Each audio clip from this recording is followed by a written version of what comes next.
Welcome to my YouTube channel. हाँ जी बच्चों, आज जो मैं आपको क्वेश्चन करवाने जा रही हूँ ये भी क्लास 10th का है। इंटरेस्टिंग क्वेश्चन है। हाँ जी, क्वेश्चन क्या है, पहले ए बी सी जो है वो वर्टिसेस है एक ट्रायंगल के बेटे।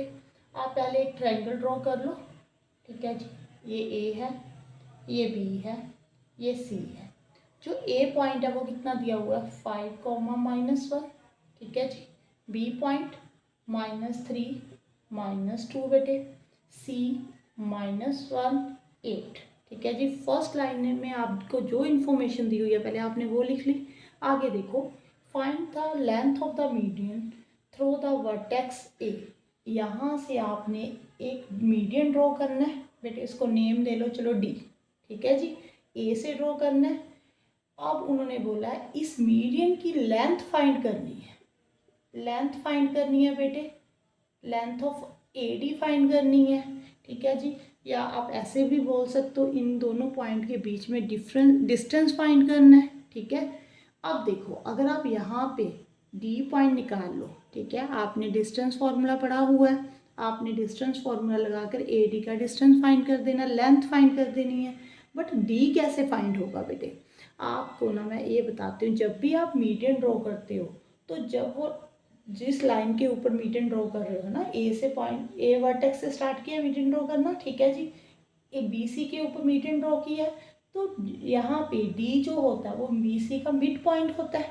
ठीक है, आपने पढ़ा हुआ है ना, थ्योरम पढ़ी हुई है कि ये इसको बाइसेक्ट कर देता है, B D is equal to D C कर देता है। इसका मतलब ये क्या है, मिड पॉइंट है। तो आप सबसे पहले क्या करोगे बेटे, मिड पॉइंट फाइंड करोगे डी। ठीक है जी, डी जो है वो पॉइंट डी कैसे फाइंड करोगे आप, पॉइंट डी कैसे फाइंड करोगे बेटे, इसको एक्स वाई मान लो। ठीक है जी, पॉइंट मिड पॉइंट फाइंड करने का जो फॉर्मूला होता है, इसको x1, इसको y1, इसको x2, y2। मिड पॉइंट कैसे फाइंड करते हो, x1 + x2 डिवाइडेड बाई 2। यहाँ पे y1 + y2/2 ऐसे ही फाइंड करते हो ना। ठीक है जी, यहाँ पे xy आएगा, आप xy मान कर चले हो। ठीक है, x1 कितना है बेटे, -3, x2 -1/2, यहाँ पे y1 कितना है, -2 + 8/2। ठीक है जी, यहाँ पे -3 + माइनस हो गया बेटे, यहाँ पे 6/2 आ गया।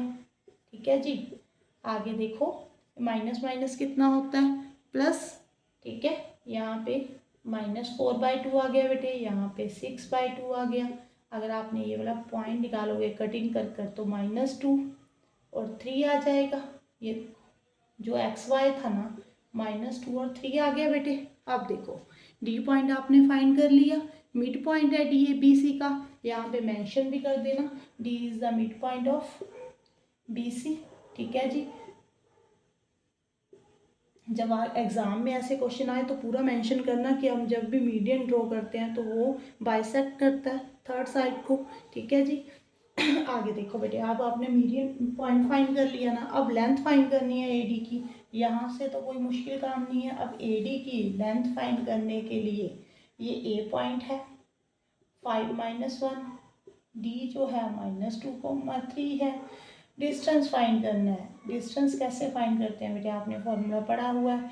इसमें से इसको माइनस कर दो, -2 -5 का स्क्वायर +3 -1 का स्क्वायर। एग्जाम में सीधा मत कर देना बेटे, फॉर्मूला लिखना प्रॉपर।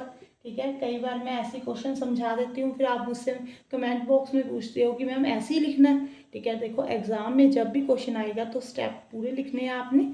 समझाने के लिए मैं आपको समझा देती हूँ। ठीक है, आप बच्चे तो ना कि 10th क्लास में हो, आपको पता है ना कि कैसे लिखना है।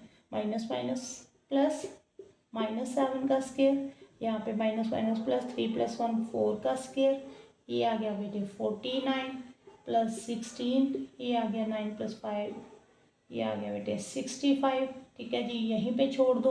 अगर आपको स्क्वायर रूट निकालना आता है तो स्क्वायर रूट निकाल देना, नहीं तो बस √65 यूनिट लिख देना, ये भी ठीक है आंसर। ठीक है, नहीं तो स्क्वायर रूट निकालना आता है तो स्क्वायर रूट निकाल देना। अगर वीडियो अच्छी लगे तो वीडियो को लाइक करना बेटे। Thank you for watching.